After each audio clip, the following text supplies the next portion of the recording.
Hey everyone, this is Gunny J with Gunny Rants YouTube channel. We are on the second part of the series, Sometimes You Win, Sometimes You Learn. This lesson specifically is on humility. Enjoy it. Don't forget to subscribe below. Yet.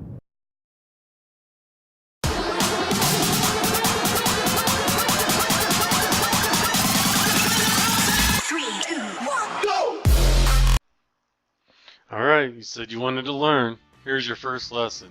Humility. That's right. Humble. Having humility is the spirit of learning. And it's the first area to start in. By the end of this tape, I'll have several questions that you can ask yourself. You can see, are you learning from it? Or are you stuck in pride? I'm not talking about being humiliated. Being humiliated is something that happens to us. Having humility is something that we choose for ourselves. We choose it. It's a learned trait. John Maxwell, my mentor, calls it the spirit of learning. Humility is the source, the very spirit and soul of learning from our lessons. If humility bothers you, the word itself, think of being coachable. Are you coachable? All right. So, just like the opposite of self-confidence is ego, the opposite of humility is pride. John Maxwell said, pride is not thinking too much about yourself. Pride is thinking about yourself too much. You become the center of the universe. Right? The proverb, pride goeth before a big fall.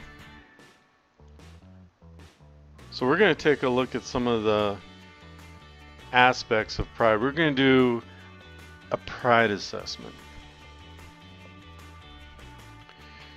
So let's recap real quick. Pride is concerned with who is right. Humility is concerned with what is right. As leaders, we have to be concerned with what is right. We cannot be concerned with who is right. Okay, here's the aspects of pride. First thing pride does is it assigns blame. We want to blame others for our situation, or we want to blame others for what went wrong. It's hard to learn from that.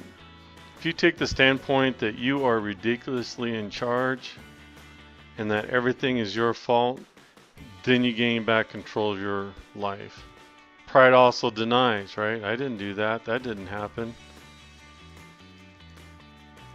Closed-mindedness. Pride is rigid. Insecurity. Being insecure is the same thing as having low self-esteem or no self-esteem or no self-confidence. You fill in that gap by something plastic, something pretend, such as pride. Pride also causes isolation.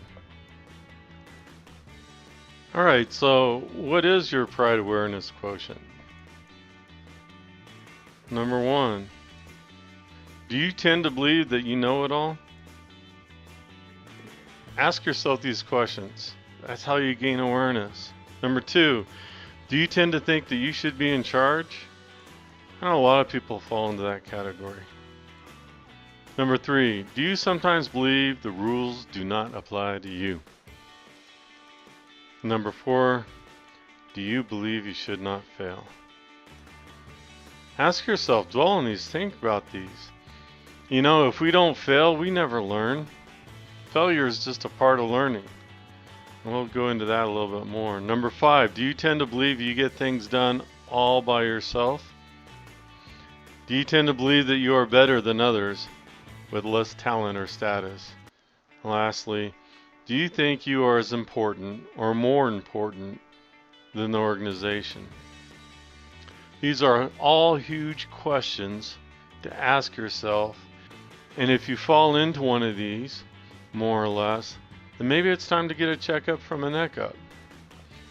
A lot of people think that the opposite of good is bad. No. The opposite of good is best. The good becomes best through humility. When you're coachable, you don't become just good, you become the best. If you fail, you better learn something from it, and that takes awareness of yourself. See, humility will allow us to find the truth about our losses. Humility will ask, most loudly, what did I contribute to this loss, and how can I avoid this in the future? Some of the greatest inventions, I mean great inventions, inventions that changed history, have been failures. That's right. I'll tell you about one, the Post-it note. You guys know what Post-its, we use them all the time, right? You even got electronic Post-it notes on your computer. Did you know that the Post-it note was actually an attempt to make the strongest glue known to mankind? Can you imagine trying to invent the strongest thing ever known and actually achieving the exact opposite? Can you imagine when that scientist went home to, his family that night and he goes, well, honey, I got bad news and I got some good news. The bad news is I tried to invent this extremely super strong glue, the strongest glue ever known to mankind, and I failed. The good news is we're going to be millionaires. That's humility. But with the right attitude, with the right perspective, with enough humility, even your failures can become the source of your greatest successes. So we've seen what ego, the qualities and quantities of ego. Let's take a look at what humility produces. Humility produces the ability to make changes in your life. If you don't know where you're going, if you don't have any awareness, you cannot set a course for yourself. The ability to hold on to values that are true, that make you you. The ability to model grace, even when winning. Humility gives you the right spirit, gives you an ability to grow in the face of losses. I want you to look at this quote. A failure is a man who has blundered but is not able to cash in on the experience. If you want to get to best, you have to cash in on your experiences. You have to learn from your failures. Now I got some questions for you. Whenever you fail, you need to ask yourself these questions. What went wrong? It's a hard conversation to have with yourself. If you're going to do you, if you're going to be real, you're going to have to ask yourself, what went wrong? When did it go wrong? Why did it go wrong? And then gauge your answers against humility and gauge your answers against pride and see which ones are the truth.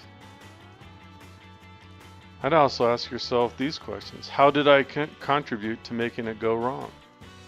What was my role in this? Was I not on it? Was I not working it? Was I not hustling? What can I learn from this experience?